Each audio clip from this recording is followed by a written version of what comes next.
After 2 years and I think 130 episodes, Chetam has finally come to an end. Yeah, it's with a bittersweet feeling that I announce this with complete submission to the will of God. And all good things must eventually come to an end. 1 minute silence. So yeah, Chetam was created by James Omokwe, who we've known to be a TV minstrel. He has so many great shows under his belt. And so when Chetam started first in 2024, early 2024, it wasn't a surprise that this was going to be another hit. Now, I personally was sort of late to James's bandwagon. I missed a lot of his other shows, but it was DJ that caught my attention. And I was like, this guy is good. And so I naturally gravitated towards Chetam, and from the very first day, I had no regrets. The characters, the world building, everything about this telenovela, I think, is that what they call them? These long-running Nollywood scripted series. I hope I'm not wrong. But yes, they are long-running scripted drama series. Chetam is good. There are so many of them, and Chetam is only but the latest. Now, Chetam does something different for a lot of these other ones that went to, they went straight to cable TV, African Magic. Chetam premiered and aired its entirety on Showmax. Yes, and only after the reruns show on African Magic, being that both of them are owned by the same parent company. So, but a lot of things were hanging on Chetam. Clearly, it's an ambitious stuff. And when you start the story, you understand why. Now, I made a bit of a recap of the first season. So in that recap video, you just click somewhere here, you see it. I spend a lot of time delving into into the detail of this world and the characters, how they interact with one another, and how Chetam as a character-driven story is great. It's an amazing series. And so this is not a thing of whether Chetam is worth watching or not. It is definitely worth watching. So if you haven't, now is the time for you to want to go binge it on Showmax. All 130 episodes streaming there, waiting for you to just come and enjoy yourself. This video is just more or less about me trying to immortalize this series, trying to pour a bit of my thoughts about the season and how it concluded, for my own future self and for whomever might be sitting on the fence about watching the series or not, and for whomever might have already seen the entirety of the show's run and having one or two thoughts that they are hoping someone would echo. So that's what this video is about. So yeah, this is your cue. Go watch Chetam. It's awesome. Now, because all episodes of Chetam are currently streaming on Showmax, this review or reaction or opinion video will contain a lot of spoilers for the show. So if you haven't seen it, if you plan to see it, yes, just pause now, go watch it, and then you come back. Now, for those of us that want to just dive into what happened and how Ojigi Jaga, the show's overarching villain, was defeated, yeah, this is it.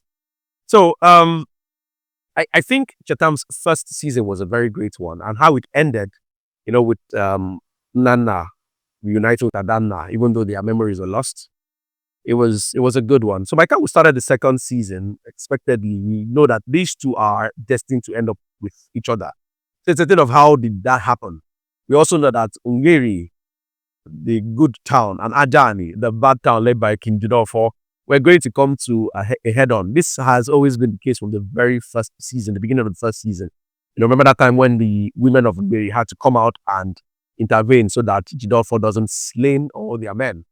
Now, yeah, unfortunately, that still happens. Jidofo in his rage still storms Ungeri, and oh my God, this was an OMG episode. Everybody on Twitter was on fire when this episode aired. Jidofo slaughtered everybody. He killed Rinzy. He killed the council of chiefs. He murdered people. He killed husbands, sons, and then subjugated the whole of Ungeri. And my God, that was an epic episode. Now, I dare say that episode was not topped. Even the season finale, which also doubled as the series finale, did not top that episode. And because such a very good episode was put somewhere in the beginning of the season, yeah, let's just say that the rest of the show sort of suffered for it. That was a very high level. And now when you have such a thing that I remember James Omoko himself was tweeted once that this was not a dream. A lot of people were expecting, come on, how are we going to move on from here with a lot of the characters on the roster dead? We had AGK died, Onoche died, so many people died. It was something. And yes, it was something because with these deaths came a lot of wrapping off. In fact, it wasn't wrapping off, a lot of brutal end to so many story arcs, so many story plot lines, just dead. And yeah, in my opinion, the show did not recover from this.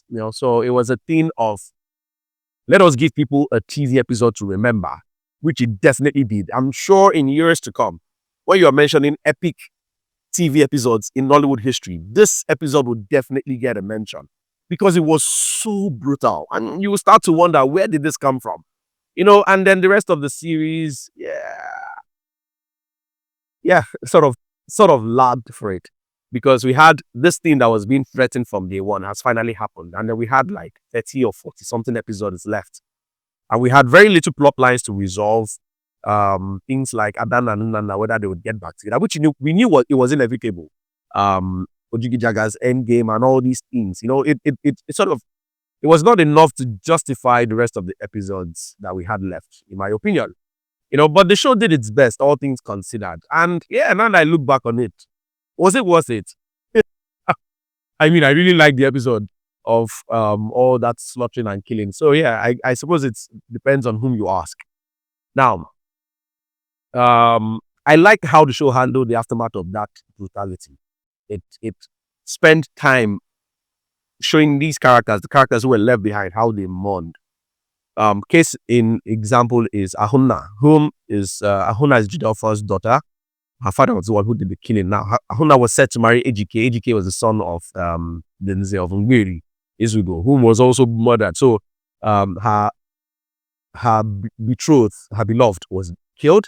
Her to-be father-in-law was killed. And Ahuna was left to face the aftermath of her father and her mother being behind such brutality. So I liked how that was handled. I also sort of like how Jidofo and his queen, Uluma, were put to asunder. These two were always in cohorts from the start.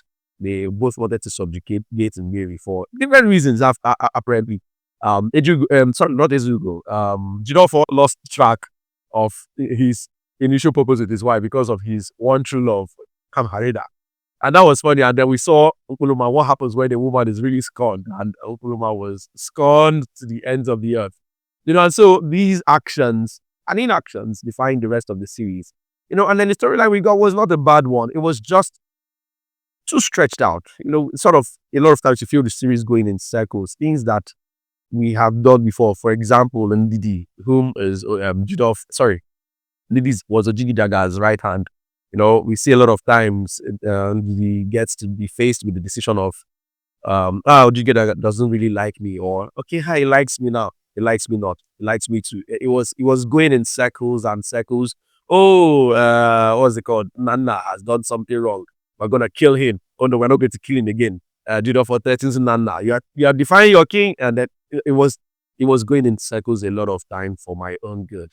But I stayed because the first season did something of really grounding these characters and making them relatable. And so I could actually relate with them. I loved them. And so even in the times when the second season was starting to fall hard, I stayed. I stayed because I was already too captivated with these characters to want to just leave them by the roadside. And then, regardless of me saying that the story was going in circles, it wasn't too much to the detriment of enjoying a healthy story, because eventually things played out. All the characters, everybody, to the best of my knowledge, got good resolutions. Ofuneka is a good example. Ofuneka, her mother was the leader of the upper. So Ofuneka's arc was one of my favorites. And we saw her come full circle, from this girl who was, I want to follow love, to somebody who learned a lesson, came back, took over her mother's legacy and delivered. And that's just one example of many, many, many, many. Of course, in an expansive story like this, you get some people who did not fully live up to their potential. Some people whom sort of felt a little underdeveloped because you expected more from them. But generally, I think everybody was done well. What's his name? This guy who was supposed to take over from Ojigi Jaga, the new is a more Obi Ajulu, and we see a lot of the characters got good satisfaction, and people like Akwada, people like Azubike, who were so malicious. Ikemefuna. They they got their comeuppance. Some of them got it really, really early in the second season, and it was like, oh, yeah, it was good for the most part. Chetam would not be forgotten in a hurry. At least I know I would not forget it in a hurry. Our fan base, people who saw it, may not be so many, but passionate. You can tell this from the weekly engagement it got on Twitter. 3 episodes were released weekly throughout its run, and yeah, it was good. I won't forget it in a hurry. I love the show. I love the characters. So kudos to everyone who worked on this.